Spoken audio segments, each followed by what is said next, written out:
it was just incredible how much it's helped me and how much better I feel, how much more relaxed I feel, how much easier it is to cope with life again now. Not that I had a lot of stress in my life compared to plenty of people, but it's just that cumulative effect. So I think that it's really reiterated to me the importance of prolonged rest as an important part of being a human, and that you need to have extended breaks, particularly disconnecting from the online world and reconnecting with your physical surroundings. And like, I love nature, so for me it was all about being out hiking and being in a different countryside and seeing all the cliffs and all the mountains and the snow. Like, that's the bit that really got me going. The Get Rich Slow Club podcast is a collaboration between Tash Etchman from Tash Invest and Ana Christina from Perla. The Get Rich Slow Club acknowledges the traditional custodians of the land we record on. From coast to coast, across land, waters, and communities, we pay our respects to elders past, present, and emerging. Any advice is general and does not consider your financial situation, needs, or objectives, so consider whether it's appropriate for you. Welcome to the Get Rich Slow Club podcast, where we take you from beginner to confident investor, where we can teach you everything you need to know about investing. So come get rich slow with us. We're very excited because we've got Lacey Filipich on the show, who is the founder of Money School and has also retired early. But before we jump in, Lacey, what is your money win or loss of the week? I had a fabulous one just yesterday.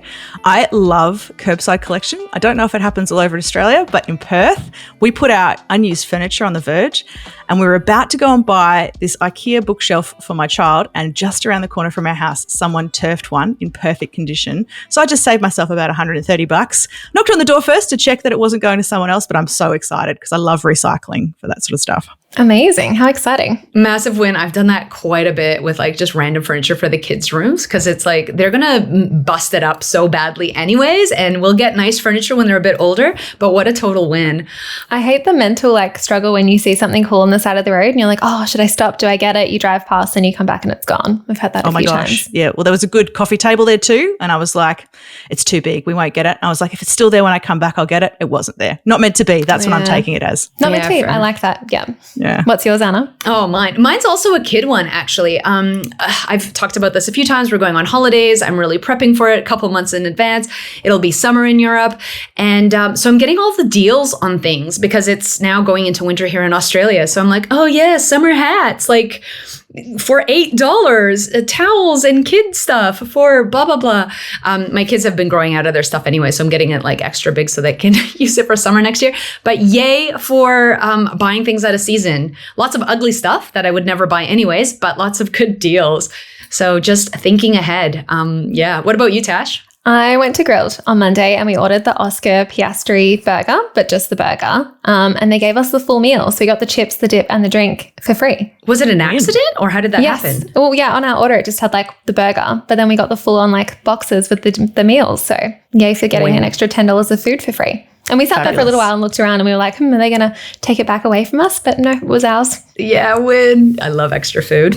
Yes. So Lacey, you've got an amazing story. You retired early, which is something so many of us want to achieve, but there was a lot of learnings along the way as well. I think your mom was a big part of your story and your upbringing. Tell us, how did you get to where you are now, I guess? Oh, let's go back a little bit more. Like, how did you even start caring about money? Did your parents talk about money? Where did this journey start? Yeah, it actually did start with my parents. And I think this is a pretty common theme I hear with a lot of people who get into FIRE early. They've either had parents who completely ignored money and they saw that happening and went, oh my gosh, I don't want that to happen to me. Or they had a parent who was really into it. And I had one of each. So I had my mum who taught me about money. She trained as an accountant when I was little, did night school. And while she was an accountant, she was seeing all her clients do really interesting things and started learning about investing that way. And while she was learning, she started teaching me. She didn't have like a guidebook or anything. She just used to ask me questions and they'd be very leading questions often. So the one that sticks out in my memory as being probably the most significant in the whole thing, all my financial journey, happened when I was 10 years old. And I had just started my first business. I was in year 6 and we were doing hair wraps, which is where you used to take like a chunk of hair, wrap cotton around it, and it used to stay in your hair for ages. Like, I'm really dating myself. This is the early 90s, okay? I totally remember, Lacey. Oh, you do? Oh, good, excellent. I have to explain it to young people because I am not young anymore. Anyway, I was starting this business. I had people working for me, my friends, and my mum said, what are you going to do with the money you make? In her typical way, just asking a question. I was like, I really want to buy a Walkman, which was a thing back then, a tape player, not even the CD player. And she was like, well, did you know, Lacey, that if you put money in the bank, that the bank will give you more money? She was describing compound interest, but to a 10-year-old. And my eyes lit up. And she described it as like rabbits breeding. Oh, wow. To explain exponential growth. And very visual. That was it. It was very, it works with a 10-year-old, we'd been out to a farm and I'd seen this, rabbit proliferation. And so she's connecting it to real life for me. And that was the moment when I was like, oh my gosh, I need to put money in the bank. And so from that day, I started saving half of every dollar I was ever given. And that's really the first bit. At the same time, my parents had gotten divorced 2 years prior. And it was over money. My mum's a saver. My dad's a spender. And they had just a cumulative effect over my young life where my dad kept spending, my mum kept trying to save, and they just fought about it all the time. And so they said, time to call quits on that. And I watched my dad, who always out-earned my mum at a ratio of like 3 to 4 times what she was earning my mother. Yeah, a lot of money. And he just spent it. It just left his pocket. It would come in and it would go out. He would buy brand new cars, brand new clothes. Every event was paid for by him. He would always pay for all the dinners and he would give people gifts. And it was, he was generous with it, but he never kept any of it. And I kept seeing the difference between my parents as I got older. And it was really obvious to me that my dad wasn't making good financial choices, which I think is unusual for a teen to maybe realise, but I think it's because my mum was talking me through the decisions she was making. So she was having to decide whether she could afford, new school shoes this year or whether we'd have to make last year's ones do. And like a holiday for us would have been, I lived in Brisbane, a week on the Gold Coast in a caravan park was like a holiday.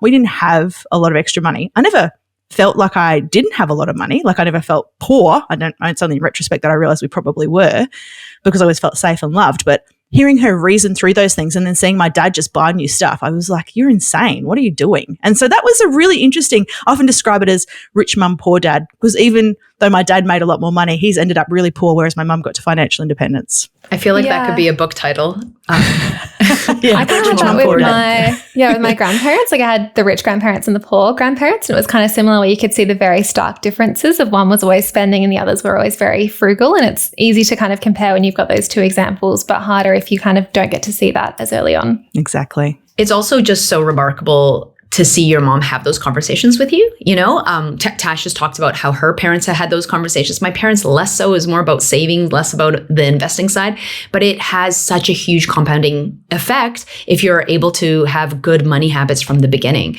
So I know that you and your mom then went on to educate other people around money. How did that happen, Lacey? Yeah, well, I obviously over the years, she taught me a lot of things, and often she was learning stuff but not able to apply it because she couldn't save any money.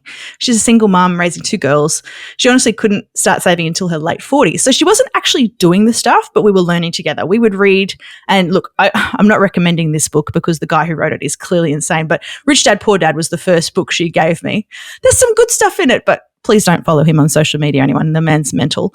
I hear Money School is a good book instead. Oh, thank you. I hear there's some excellent books like How to Not Work Forever as well. But so we would be reading or we'd be watching. We'd go to seminars. She'd take me to some seminars to learn about this stuff, and we'd be talking about what we would do. So doing things alongside each other, and the conversations were just normal in our house. I know money is a big taboo, particularly it has been in Australia. It's a big taboo in the UK. I think America less so, but a lot of families didn't talk about these things, whereas my mum did. So learning it alongside her was really good for both of us. And we actually started investing around about the same time. She started with shares and I started with property. Yeah, it was pretty funny. I mean, and she helped me obviously a lot with mentoring and support and explaining things. I still made lots of mistakes as you do, but it was really open and I got to ask any question I needed to ask and I didn't feel silly asking it. So then what happened was a few life changes, which we'll talk about later, and I got into my late 20s, well, second half of my 20s. I think I was 26 the first time I took a mini retirement, an extended break.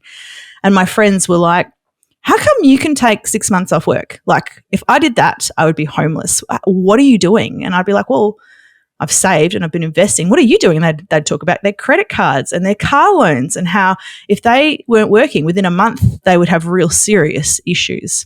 And that was the first time that I realized that not everyone had a mum like mine or had that example. It just never occurred to me. You just think it's normal. I was sure that everyone was having these safe conversations with their parents, but turns out they weren't. And when I found that out, that's when I was like, this is really unfair. This stuff is not hard. It does require discipline. It does require, sometimes you have to overcome some difficult life circumstances, and it is not always achievable for everybody. Like, absolutely recognize that. I think about my mum, single mum, couldn't save, for a good decade. Those circumstances aside, we can be having these conversations, and it's really unfair on youth today that they don't get that opportunity. So that's where Money School came from. 15 years ago, I convinced my mum to go into business with me, and we decided we were going to teach parents how to teach their kids about money. Because I have a philosophy that it's actually better learnt at home than at school. And we can talk a bit about the education piece later if you like, but you can get some of the stuff at school, but so much of it's about values and beliefs and ethics. And I really wanted parents to feel equipped, because it turns out my mum felt equipped because of her natural curiosity and her profession. There's lots of parents out there who don't feel equipped to have these conversations. And I think that's probably where we can have the biggest swift change. So that's where Money School came from. Amazing. So many things to touch on there, but I'm really interested in how you actually got to the point of that mini retirement at 26. So talk to me, you were living in Queensland. What did you decide to study at uni? Well, I lived in Queensland until I was 21 and I studied chemical engineering, which is pretty funny. There's a lot of engineers in the fire space. Surprise. Yeah. Well, surprise, yeah. Yeah, the maths is not intimidating for us. I always laugh when people go, but you're doing finance maths. And I'm like, oh darling.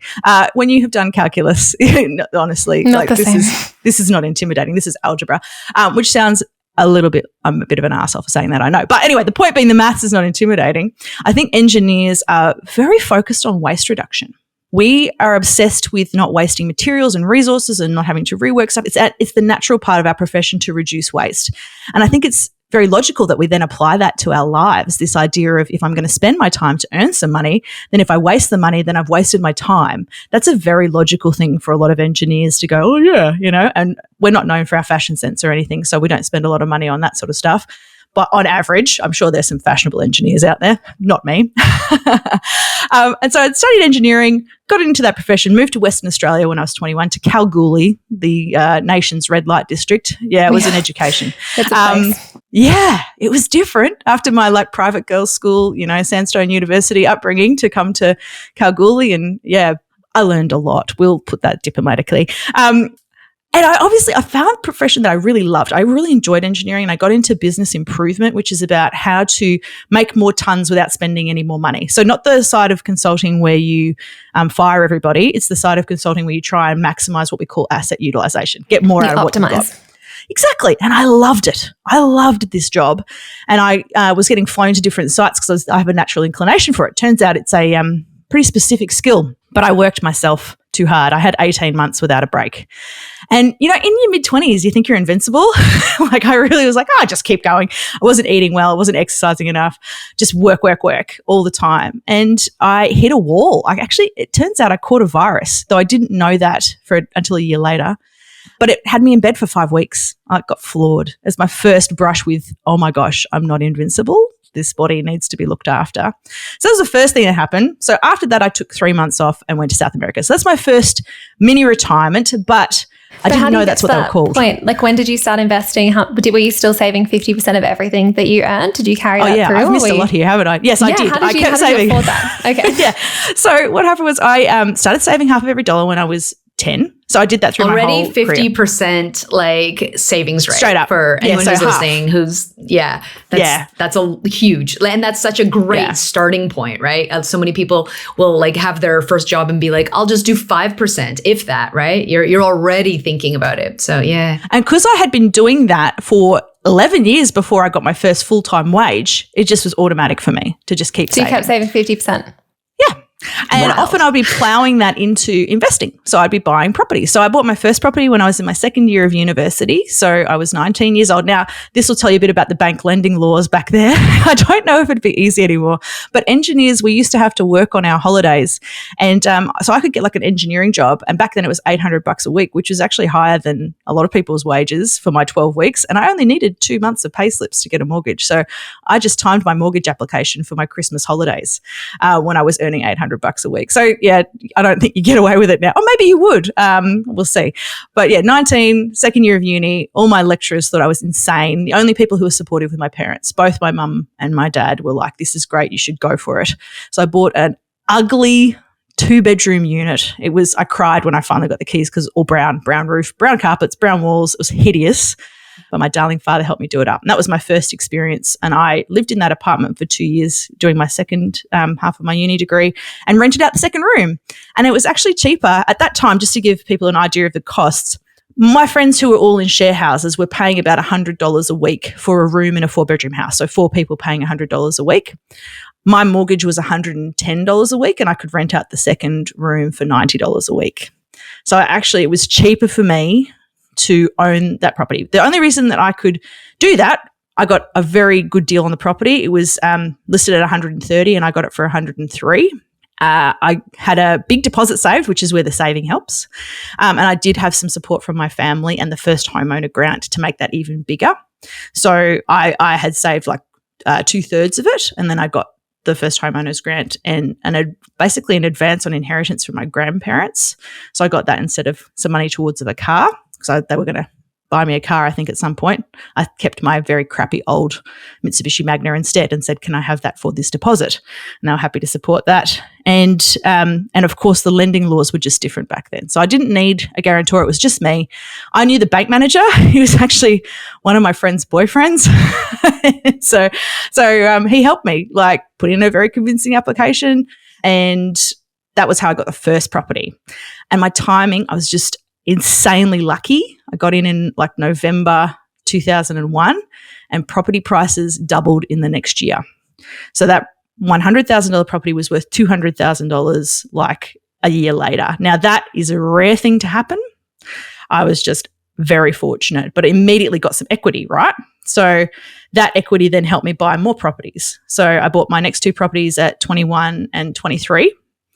And then I was working by then, Western Mining, which was the company I was working for, had been taken over by BHP, and they introduced a share scheme. And I was like, oh, shares, I haven't got into that. This is interesting. So I joined the share scheme, which, by the way, I never got the benefit of the share scheme because you bought full price shares at whatever the market price was. And then if you stayed for 3 years, they would match the number of shares you bought. But I left within 3 years. So I just got the shares at market price. So it didn't actually. Investing. Yeah, exactly. But it was still happening. And it was my first introduction really to the share market since the ASX share market game. We'd had the ASX share market game at my high school, and back when it used to be like paper and pens. And you used to have to buy theoretical shares and then submit your, results at the end. Gosh, I sound old. But it's what it was back then. It wasn't an online game like it is now. And I hadn't done anything with that knowledge until I'd started with that share scheme. And then I was like, oh, this is great. Started getting into shares. Knew a lot about the mining industry. So started with mining, got into some banking shares, that sort of stuff. And then discovered, of course, ETFs and LICs, that idea of getting a basket of shares that diversifies your risk very quickly. So that sort of was starting to happen in my late 20s. So I had quite a lot of savings because I was still saving, had big buffer. What was your big buffer? Are you happy to share the dollar amount vaguely back then? It was over $50,000 back then. Yeah, okay. Which would have been That's my huge buffer. Yeah, my first year's salary as an engineer was $45,000 a year, to give you that kind of. So it was more than a year's gross salary. And that's after I'd been working for like 6 or 7 years, I think it was. But I had that big buffer because I had 3 mortgages and I wanted to be confident that I could get through periods of vacancy. That was what I was mostly worried about.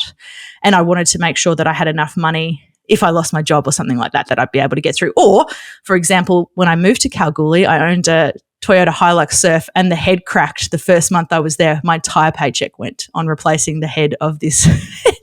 Don't buy an overseas vehicle, everybody. Anyway, so yeah, because I had to come from Japan. So, some of those experiences that I'd had meant that I wanted a bigger buffer. Now, that's nothing compared to, like, my husband is much more risk averse than me. Like, his buffer's like in the hundreds of thousands of dollars when we met, but like 50 grand just was enough. It was my sleep well number at that point relative to what I owned. But so because I had like a big amount of savings, I had these assets. And by the time I'd gotten to that point, you know, one of the properties was already positively geared, another one was neutrally geared, and the other one was only just a little tiny bit negative. You know, they were already making enough money, so I wasn't having a lot drawing on me. We didn't own a home when I had that experience of getting, and when we were actually renting. We were still buying investment properties and investing in shares, but we didn't have to have a home, so we could pack everything up. So our living costs to go overseas were tiny. We went to South America. It was less expensive than living in Australia and working. So that was what enabled me to have that big break. But even if I hadn't had all that, I feel like I probably would have felt compelled just for health reasons to take a big break. It made it easy for me having the money, but not that the imperative was to see the world, to live a little bit beyond work, and to feel healthier because I had just run myself into the ground so badly. But yeah, the money definitely makes it easier to say, yeah, I'll just take 3 months off and put everything in storage and we'll just go. Yeah. Did you just use your savings for that? Yeah, we did. Yeah, I think we worked it out at the time. He and I pretty much split everything 50-50 because we're both engineers and both like very similar earnings. So for us, it's been very easy, that negotiation. There hasn't been a big disparity. So we just did everything 50-50. And at the time, I think it was 10,000 a month we spent. So it was $30,000 for a 3-month holiday in South America. We did things like, you know, catamaraning for 7 nights in the Galapagos Islands. And we, did Patagonia. We went to Rio for Carnival. Like, we did some really big ticket, expensive items. And then we did in between, about half of it was like those sorts of big things. And the other half was like really budget traveling where you're in, a dorm with 8 other people and you all snore and, like you're eating whatever you can get off the side of the road. Making the most of it. Yeah, yeah. So we kind of had a bit of both, but yeah, it was about $30,000, I think, for that holiday. So for me, that was like 15 grand out of that 50. And I was totally willing to do that, knowing that I could come back to a job while we were away though, because it was, I think it was November 2008. The GFC started rolling around. Fortunately, it didn't affect Western Australia, so we did have jobs to come back to. But that wasn't interesting while we were overseas, having a moment of, oh my gosh, are we going to be able to go back to work when we come home? Can we afford this anymore? Yeah, crazy. Exactly. How did you feel like career-wise? I know some people stress around having a break from work and wondering if it'll set them back a little bit. And they're like, oh, well, maybe I'll do that next year. In a few years, I want a promotion or something. Was that on your mind at all? Because of your health stuff, you're like, no, I need this time off. Look, when I came back, so I chose engineering because engineers were it was the most common degree for CEOs. I wanted to be a CEO. I was like, I'm really? going for CEO. It was part of my justification for choosing engineering, and then chemical engineering specifically, because it's a really good degree if you want to go into leadership and you want to run companies. And that's where I saw myself, to the frustration of my bosses. I'd be like, when am I getting this CEO promotion? No, I wasn't quite that bad, but you have ambitious. to ask for stuff, especially being a woman in mining as well. Like, I think you do have to kind of say what you want. Exactly. And ambition, they liked it. That was, and I've always been ambitious, and I had those parents that told me I could do anything and I wasn't going to listen to anyone else. So I came back and was like, yeah, I want to do well. I want to go back into the business improvement. I wanted to get what we call a black belt, which sounds really wanky, but it's it's like a nerd's one. Yeah, it's a statistics, black belt in statistics. It's this process called Six Sigma, and it was all the rage, Six Sigma and Lean. It was a problem-solving methodology that was kind of like engineers loved it because it was mathematically easy for us, but it's a really good way to actually implement change.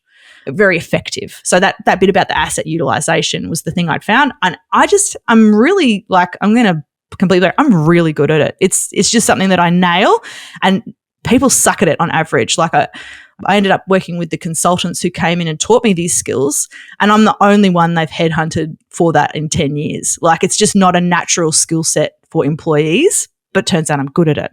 So I wasn't worried. This is so refreshing hearing you be like, I'm really good at this, because I feel like we need more of this in Australia. Usually I feel like I have to caveat things, be like, oh, I'm good at this, but also it's because of X, Y, and Z. But I love the energy of like, I was good at this. Yeah, I completely agree. Yeah. You know what? So welcome to your 40s, ladies. Like, you just stop caring what other people are thinking about a lot of things. And look, I'll be modest about plenty of stuff, and I'm grateful to being that I was taught these, I taught these skills, but it's part of it is my natural inclination and talent and the amount of work I was willing to put in. It's just that happy harmony. I feel very fortunate. I found that amazing spot in my career, because so many people don't find that. I was really lucky to find that in my 20s. and say yes to some opportunities that were a bit uncomfortable, other people didn't want to do, lots of travel and living overseas and FIFO stuff. That's partly why I got it. But the skills I've got, man, they are marketable. And so I wasn't worried is probably the moral of that story. I was still working for BHP. I came back to Australia, went back into this role trying to get my black belt in this Six Sigma thing so I can write black belt on my business card because it looks really hilarious. It's in stats, okay? Like, don't ever challenge me to a fight. I've got no idea. But came back, went into that job, and then two other things happened. So the first thing was my little sister ended her life, and she had had mental health problems, since we were like early teens. So we'd known there was a problem for a long time, and she'd been getting help, and she seemed to be doing really well. And then she just made this decision. And obviously, I was 26, she was 24 when she ended her life. And it was just a moment of like, life is short. Like, yes, she chose this, but once it's gone, it's gone. And we just avoid thinking about mortality so much when we're younger that I had those two experiences, the health one and then my sister, of like being just smacked in the face with, this is it. This is all you get. This time on earth is it. And then I got promoted. I thought, I was like, oh, this is great. I've come back. I'll get this promotion. I got promoted to superintendent in the mining industry at 26, which is pretty good. But like, that happened to people, but it wasn't common. But suddenly I was leading a team and I was like, yes, I'm on the ladder. I'm going up. This is great. After 6 months of that, I realized the further you go up the ladder, you're still just meat in the sandwich. And even when you're CEO, you're beholden to the board. And so I had this like, why am I trying to climb the corporate ladder moment? So that was a big turnaround. When I was about 27, I just went, this is insane. And then I was like, oh, I want to do more of these mini retirements. And I asked my boss, and he was like, no, you've had one of those. You get like one a decade. When you're an employee, you can have 1 3-month break. And I was like, sorry, what? I want to do one every 2 years. He was like, huh? No, you can't do that. Like, this is an employee role. This is before people work from home as well, right? Or worked, overseas. Like, it just wasn't the done thing. And so that was when I quit my job and was like, well, fine, I'll redesign. And then the day after I quit my job, and I was not sure what I was going to do. I was thinking about money school, but, was sort of mulling it around. This is the beginning of 2010. As soon as I quit, the consultants that had trained me called me and were like, yay, you're out of our non-compete now because you've resigned. So would you like to consult? So over that period of time, I just jumped from being an employee doing the business improvement to being a consultant. And the result of that was I got paid twice as much as my annual salary for working 6 months. Wow, that's amazing. Yeah, I love that so much. It was insane. When it you was have a skill really set crazy. That is niche, and you can kind of create your own job or business or consultancy out of it, it can be so powerful in terms of creating income and whatnot. So once you kind of did that, were you still taking your mini retirements? How did that fit in? Yeah. Well, this is the great thing. The consulting firm I work with was really small. So they didn't have anyone on the bench, as we say. There was like no overhead. They only called you when there was a project on. So all I said to the guy who ran this company, his name's David Sword, he's Canadian. We love Canadians. He was like, well, what do you want to do? And I'm like, I don't want to work between November and April because that's the Australian summer. I want to be home. So just call me when you got stuff that's April to November. I'll work the Australian winter. Send me where you want me. And that's what happened for 3 years. He would just call me in March and be like, we've got this job coming up. So I remember like one year he was like, okay, so we've got 3 jobs. Would you like to go to Papua New Guinea, South Africa, or America? And I was like, I'll take America. Thank you very much. I value my safety. And so we got 6 months living in America, and they arranged everything for us. My then partner came with us, and he was effectively the house husband, which blew the American Border Patrol's minds. They held us up at the border going, sorry, you've got the working visa and he's got the tourist visa? Like, you could see this 25-year-old white male just, his mind was like, but you're the woman. You're not supposed to be working. It was hilarious. I love house husbands. They need to be celebrated. Exactly. It was fabulous. Well, he coordinated all the travel and like I say house husband, we had a cleaner because we had an apartment they provided. So there wasn't like, it was pretty cool. We had a great time. But yeah, so we had 3 years of me doing these projects where I would work over basically the winter and then I'd have the summer off and we'd go and live in my favourite town in Western Australia, Bustleton, which is like a retirement village. Yeah, I love it. It's so good. And we would just, chill and have 6 months off. But during that time, I'm not very good at doing nothing for long periods of time. I'm good for about a month and then I need something to sort of think about. I would be doing money school stuff. So I'd be writing curriculum. I wrote a children's book and published it. I did lots of fun stuff, but it was all projects and nothing with a deadline. It was all up to me. So that's when I started really earnestly working on money school. But yeah, it was just fabulous to switch to consulting doing what I loved, being able to get paid more and then be able to take these breaks. It was the dream for 3 years. And then we got married and had kids, and that, has changed it all. Again, I'm glad I did that in my, late 20s. I love the theme of you just doing the thing. Like there's so much stuff where you're like, oh, I just quit. And then I just went on this mini retirement and then I got to do this stuff. But it's so fun when you want to do something and you just do it and try it and see what happens instead of getting that stuck in kind of a, this is good enough mentality. Well, and it's this, I'm not afraid of reversible decisions. I think that's something that I discovered about my personality. It's probably because, like, my dad, obviously, I've said already, terrible with money, but he's entrepreneurial. He ran his own business. He's a builder, and my mum had that entrepreneurial spirit, but she was just always an employee. If it's reversible, and I think so many career decisions, unless you burn your bridges or, I think about, your original profession, Tash, you'd have to keep up some qualification stuff if you wanted to continue to go back, right? Those sorts of things. There's some stuff you have to maintain if you want to go back, but almost all of them. Do it. Yeah, because I have the same mentality. When I moved cities, I was like, well, if I hate it, I'll just move somewhere else. And if I really hated doing this, I'll just go back to another job. Maybe it won't be the same, but it could be in the same industry. Like there's always other things you can do. Exactly. And so that sense of if it's reversible or you can fix it, I just go, well, why not take the punt? And I think that's, of all the things I've experienced, it's probably my sister ending her life that has had that most profound, like, I would hate to regret not doing this. I'd hate to look back and wish I'd done it.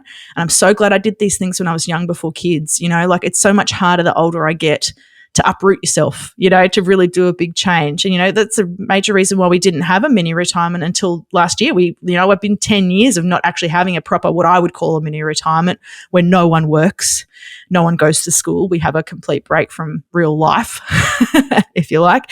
But it's partly because it's so hard to do when you're in those really intense routines, and particularly those early caring years. So I'm really glad I did it in my 20s. And I think if you're in your 20s, if it's reversible, go for it. Just take the punt, because like you say, you just change cities or change jobs. So long as you don't burn your bridges or do things that are irreversible, then why not experiment a bit? Why not take a risk? And as long as you have that kind of financial base set up, because I think I'm not in the same situation, but I do have money behind me, so I could make those riskier decisions and be like, oh, it doesn't matter if I'm unemployed for a few months because I know I can support myself. Exactly. It doesn't even have to be your 20s though, right? Like I moved to Australia in my when I turned 30, but it was the same thing. I took a sabbatical from work. I did similar to you. I did a mini retirement where I traveled for a year and then decided to see if I can get a job in Australia. I did. It was a better paid job. It was in the tech sector that had a lot of growth. I could increase my income. And at the end of the day, if I needed to, I could go back to Canada to my job that wasn't very good. But I didn't, and had I not taken that chance, it would have been the same thing. I'd be like, oh, I wish I lived in another country. And now 11 years later, I'm still here, right? Exactly. So it's wild. That's a really good point about it. I'm being a bit ageist with the 20s, Anna. You're exactly right. Yeah. It could be. Well, I think it was like the before kids point you made, where it was like you did it before kids. But now I love that you did it with your kids. How did you structure that and decide to make that decision? Yeah, well, I wanted to do one a lot earlier. We were actually at the beginning of 2020 when we were doing our, what do we want to do this year? I was like, hey, let's do a mini retirement to Europe with the kids. And I'm really glad we didn't because 2020 was a nightmare. But it's something that we've had on the agenda for a long time. So with my husband, again, he is much more of an employee type. He's not good at consulting. He likes to be an employee. So he takes roles, whereas I will take contracts if I want to. Like I try to keep a contract up every probably 3 or 4 years now, just so I've got my finger in it, so I know what's happening. I'll occasionally do a contract, and then I'm working on money school when I'm not. But we've always had one parent who's normally the primary carer, and we've alternated. So my eldest is now 12 years old. So we've each done, I think, 6 years each now as the primary carer, and we've done them in chunks, so we've broken it up. So I did like the first 4 years, then he did a year, then I did a year, then he did 4 years, and then we've sort of been rotating. So we've always had this making sure we've got someone at home just so that our lives run a bit more smoothly, because we have that incredible luxury. I realize how much of a luxury that is. And it's because of all the financial stuff we did in our 20s and early 30s that got us to that point. So I understand that it's amazing. But the result of that is there's always one person who's feeling quite relaxed and the other person's not necessarily feeling as relaxed. My husband's just never managed to get himself a part-time job. No matter how much I'm like, you can do this, negotiate. He's always worked full-time when he takes a job. And he's often, doing managerial positions. And he's worked out over the years that he doesn't want to do that. He can do it, but he's not going to keep doing it. And he's gone back to being just an engineer when he goes back to work. That was hard for him to go back a few layers. It was really hard to get that job because people look at you when you've been a manager and go like, oh, but you'll get bored. You're now overqualified. So it's a bit of a thing. Anyway, we've never had this period where we're both at home and relaxed. And I was like, we have to have a proper mini retirement. We've got to take a time off where I don't, and money school, because it's mine, it's my baby. I can work as much or as little as I like, but I love it. It's a real calling. So sometimes I do work too much. I really should say no to things, and I don't, because I care about the mission. You guys probably get this, right? Like, it's that it's hard to draw a boundary when you really enjoy something, but it's not healthy. You have to have these breaks. And so I spent the year, I think it was probably like February last year, so a little over 12 months ago, where we said, we're going to do this. Let's book the tickets. So we booked the tickets, and then I was like, I've got 6 months to get everything set up so that I can leave money school and not answer emails or phone calls. And so I spent 6 months prepping for that so that we could have this time together. And part of it was also my eldest has just started high school. So this is the last of primary school, last of year 6. I was like, we really have to go soon. It's going to be very hard in high school to take a child out of school for a term. You can absolutely do it. Like, I've got plenty of friends who've done it. They've sent their kids to like an international school wherever they are. But the point for us was not to have no schooling, was to have a break. I didn't want to be tied to one spot. So I was like, we better go soon. So that was why the timing got set up. And then we were just very lucky. Again, I'm going to sound like an asshole. My husband got made redundant just before we went. He was thinking he was going to have to quit. And then we had this date on the calendar. Oh, my God. It never happens. Like, he's been made redundant before and it wasn't good timing. This was like amazing. We were like, I felt awful because there's so many people that were like, I've got parenting leave coming up. What am I going to do? I've just taken on a mortgage. Like, I understand the stress. But it was and one you're of those sitting there being like, times. yay, the universe. I know. I'm like, don't look too excited. Yes. But we had the date circled on the calendar, and I'm like, you have to resign by this date, darling, because we have to pack up the entire house, because we had moved down south to get this job. He couldn't get a job in Perth. Everybody who knew him was like, nah, you're a manager. You can't have an engineer's job. So we had to strip his CV of all of his managerial experience and go where no one knew him. That's why we moved. And so because we were renting, we were like, well, I'm not paying rent while I'm away. We got rid of all of our old furniture. I love the frugal tendencies. It doesn't matter where you are in your life. They're just like, they hold on, they latch on those frugal tendencies. I know. Yeah. It's like ingrained. But the thing for me, it's become so much more about environmental stuff as I've gotten older. It's less about the money, that the money gives me joy. Like, I've just shared that win that was, I didn't have to pay for shelves. I got them off the side of the road. But part of me is like, I really like the reuse thing. So it was a joy to be able to give away all the furniture. There was a home down there that was being furnished for a domestic violence survivor, like someone who'd left a domestic violence situation. And so they just took everything. It was awesome. It all worked out well. And 5 days before my husband was going to have to resign, because I'd said, you have to resign. We were going to have to pay back his, transfer allowance and all the stuff. We knew it was going to cost us about 15 grand. Instead, he got made redundant. The amount he got made redundant covered the Europe holiday, even though he'd only been there for 14 months, and we didn't have to pay any money back. This never happens, right? I was just like, this is a sign. So that was how we managed to arrange it. But the point was to have 4 months of zero work and no school, and just hang out as a family and explore. And it took a lot of coordinating, but it was totally worth it. I'm very glad we did it. What did you learn from having 4 months together as a family when no one is working? Because like you're saying, that must be very different. If it was always one of you stressed, one of you working, the kids have all their stuff going on as well. How was that transition to not doing nothing, but getting to relax a bit more? Well, it was definitely relaxing more than we normally do. It was still stressful because we did exactly what we said we weren't going to do. So my intention was, we're going to Europe. We've got 3 months in Europe and then a month in the UK. Let's find spots where we want to put ourselves down for a week or two at a time. So you stay in one hotel, so you're not constantly moving. And we'll just, do like a wheel. We'll just, drive out to different places and from there. And of course, we did not do that. We actually moved every 3 days for 4 months.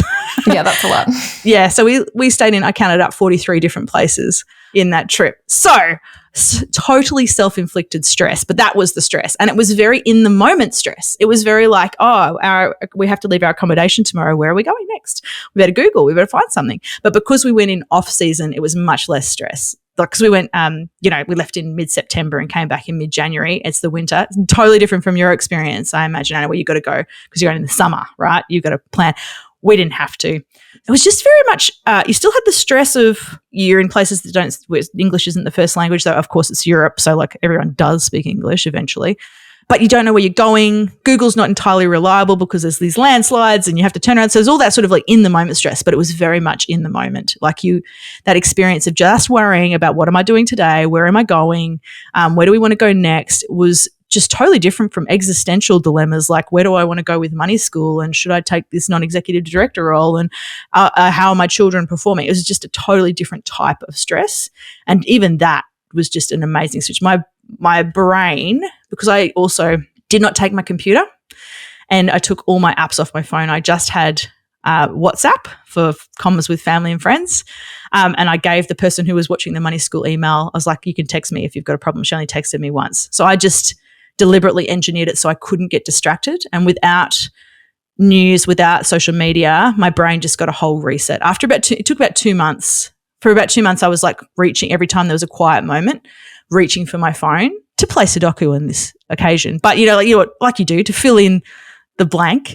It was just incredible how much it's helped me and how much better I feel, how much more relaxed I feel, how much easier it is to cope with life again now. Not that I had a lot of stress in my life compared to plenty of people, but it's just that cumulative effect. So I think that it's really reiterated to me the importance of prolonged rest as an important part of being a human, and that you need to have extended breaks, particularly disconnecting from the online world and reconnecting with your physical surroundings. And I love nature. So for me, it was all about being out hiking and being in the different countryside and seeing all the cliffs and all the mountains and the snow. That's the bit that really got me going. But it's reminded me how hard it is for some people to disconnect, and why that's adding to so much anxiety and stress. So I think it's one of these things I want to keep doing more of. I don't know if I'll be able to do it with high school students as easily. We'll have to rethink how that works. Maybe I'll be gutsy and pull them out of high school for a term again. Yeah, you've still got 6 weeks, I guess. You could still do a solid 6-week holiday and over the summer holidays. Yeah, you can. I really like 3 months. I really like, because this is my 6th mini retirement. And they've all been between 3 and 6 months. I find it takes me the first 2 months to properly unwind. In 6 weeks, I would only just be starting to get in the groove, which is probably me. There's probably other people might find it a lot quicker, but it takes me a long time to lose the compulsions, and the habits. Yeah. I like 5-6 week holidays max used to be mine, because then I would just get a bit tired of traveling around. But I haven't tried to disconnect completely, because I've kind of built a life now where I am on my phone quite a bit, and I do have to I choose to still stay up to date and see what's happening, but I can't imagine being able to completely switch off like that. So I'll have to schedule one of those in my next few years. It sounds wonderful. I love it. It really really helps reset things. It makes you very deliberate. I've come back and I was convinced that I was going to need to renovate our house. My son's bedroom is one of those 2.5 by 3 meter bedrooms. It's tiny. And I was like, oh, we really need to build a bigger. And I've come back and I'm like, we don't need to build anything else. We just need to throw some stuff away. And so I have been culling all this stuff. And my frugal part of my brain's like, why did I pay to store these things? But I needed that experience of living out of a suitcase and, just being I came back with one pair of pants. That's all I had when I came back. Yeah. We had 2 suitcases. We each got half a suitcase, and clothes was not a big amount of that. It was mostly actually charging cords for whatever we were using, the entertainment device or whatever the kids were playing with. So there was I just got so used to it. And now I actually find the clutter really overwhelming. That bookcase behind me, I was like, this is about as much as I can cope with. I've got so many boxes of books where I'm like, I think I just have to give these away now. Yeah. And you don't even need to go away for 3 months to get that kind of feeling. I just got back from Uganda, and a lot of my showers were very the water was trickling. It was cold. It was hard to wash your hair. I was kind of complaining about my shower here, and I was like, oh, this water pressure is not good. But after coming back from Uganda, I was like, oh, this is the best shower ever. I can wash my hair again. The pressure's so good. So it's crazy just taking yourself out of that environment and seeing how grateful you can be for things when they're not the norm for a little while. Exactly. And that gratitude is so important. Hey. Yeah, totally agree. So that's what I've come back with. And I just find it really hard to achieve that when you stay connected to your normal life as much. Other people are probably better with it. I'm not. I'm just too addicted to the phone when I have the things on it. Yeah, well, the underlying anxiety is always there when you are always kind of thinking about it, or that compulsion. I do feel that where you're looking at your phone, not even for any reason, just to it's just there all of a sudden again. So it is hard to disconnect when you're always picking it up and seeing what's there. I have the other anxiety of not posting stuff. You know what I mean? Sometimes I'll be really good at disconnecting from my phone. I went away for the weekend with some friends for a birthday, didn't look at my phone or anything. But the anxiety that I had about oh my gosh, I didn't post anything. Then the algorithm punishes me. I was having that anxiety as opposed to anything else. And it's so hard because I love disconnecting. Like Lacey, I connect so much with what you say because like I love disconnecting because I see how good and healthy it is, but it is a challenge. Yeah, the other side of it. And that's an interesting, I had a similar thing. So I'm a LinkedIn top voice, which is, it's lovely, but it's an interesting kind of qualification. And they actually sent an email recently where they were like, look, if you don't post, we will take it away from you. You'll lose your status. It was a generic email. Voice. It was a generic email. It was like, I'm sure it wasn't targeted at me, but they just basically said, if you're not posting valuable stuff that we can reshare within 6 months. So it used to just be like, no, they didn't give you terms. They just said, would you like to be one? And you went, yeah. And they just stuck a blue badge on your thing. I'm like, great, thanks, mate. It's lovely because you get the chance to answer some questions and they'll share your stuff. It's very good for reach. But yeah, they were like, it's just a generic. We've now decided we're going to reassess people every 6 months. And I did have a moment of exactly like you've described this, like, oh gosh, I better get on there because that social channel is a way that a lot of people find me. LinkedIn is definitely, if I've got to pick a social media platform, it's the one that works best for me because you don't have to post as regularly. That's probably the main thing because I'm quite lazy. But I did have this instant like, no, I like that. I don't want it to go. What do I have to do to keep it? And like it is, you literally do get penalized for not posting regularly because those platforms rely on your content to keep people fixed looking at their phones. And it's this downward spiral. So I'm having this existential dilemma of do I reward that? Do I like now work harder to make sure that I've got some posts that are useful? Yeah, so and like do you actually want that? Like being intentional about it again, like you were saying before, like do you want this? Does this add value? Is it worth it? Because like you were saying, you can say yes to all these opportunities, but then what? But it's hard because you're helping other people, right? You're helping other people with your financial content, with what you're sharing, you're impacting. So like there's that value, but also there's the mental health side. I know the trade-offs. It's like all trade-offs. Yeah. But that fact that you then start actually, because if I hadn't gone away, I would have just still kept posting like I normally do. And I wouldn't have thought about it. It's really nice to have the chance to check that you actually care about this stuff. But then it does take up a lot of my brain space to decide because this is the freedom, right? When you've got the freedom to choose, it's wonderful, but it can be paralyzing for some people. Yes. It's hard when it feels like you could do anything. And it's like, am I doing the best things with my free time if I could be doing literally anything? Yeah. Best problem in the world to have. Like it's awesome. Really happy to deal with that problem. But it's this, and I guess because I've been doing this for so long, I kind of feel like there's so much of my stuff out there now. I'm like, they'll find it. If I'm not posting, someone else will find it. They'll find the book in the library. They'll read my old posts. They're all there, but then I do go as well. Yeah, I do want to comment on current issues and, that sort of thing. So yes, I haven't got an answer yet whether I care enough, but I have started posting occasionally on LinkedIn, probably like once or twice a week at the moment. That's enough for me. Amazing. I love it. Lacey, this chat has been fantastic. Where can people find more about you? Do you have one last tip on anyone who's considering a mini retirement? All right. I could do so many tips with mini retirements, but the one thing I would like people to just understand about them is you tend to spend less money on a mini retirement than you do when you're working. Now, I can only say this because I've taken 6 mini retirements. While I did those, I don't track minute detail of what I spend, but I just track the overall amount. And I can tell you that those first 5 that I did, including the South America one, I spent between like a quarter to a third less on living costs in that period than I do when I'm working. And my theory on that is when we're working, we're paying for convenience tax basically. Like you have to pay for childcare or you have to pay for, your food to be delivered or you're paying for clothes that you're going to have to wear to work or whatever it is and transport. So you're paying for all these things that are the base level that you need to be able to work. When you're not working, you don't have to pay the convenience taxes. You don't have to pay to travel in peak season and all that stuff. So I was spending, like a quarter to a third less each mini retirement than I do for average cost. So when you're thinking of a mini retirement, unless you're planning to spend a big bomb traveling in peak periods, and that's the other thing, the 4 months, what we did in 4 months, someone could probably do in 2 months, but because we took 4 months, it cost the same amount because we were just slow getting everywhere, When you've got that time on your side, you can really not expect to spend as much. So a lot of people think they're going to spend what they normally spend plus extra. Now, that only worked because we didn't have to pay rent, right? It's different if you want to try and maintain a home and keep that as it is while you're traveling or whatever. But if you're going to mini retire into that home, then you suddenly don't have to pay a lot of the convenience tax. So just when you're thinking about, can I afford to take this mini retirement, understand that you don't, as a rule, have to spend more money than you're currently spending. Often you will spend less money because you've got that freedom of your time. So that's just my hot tip for people with mini retirements thinking, don't think you've got to plan for extra.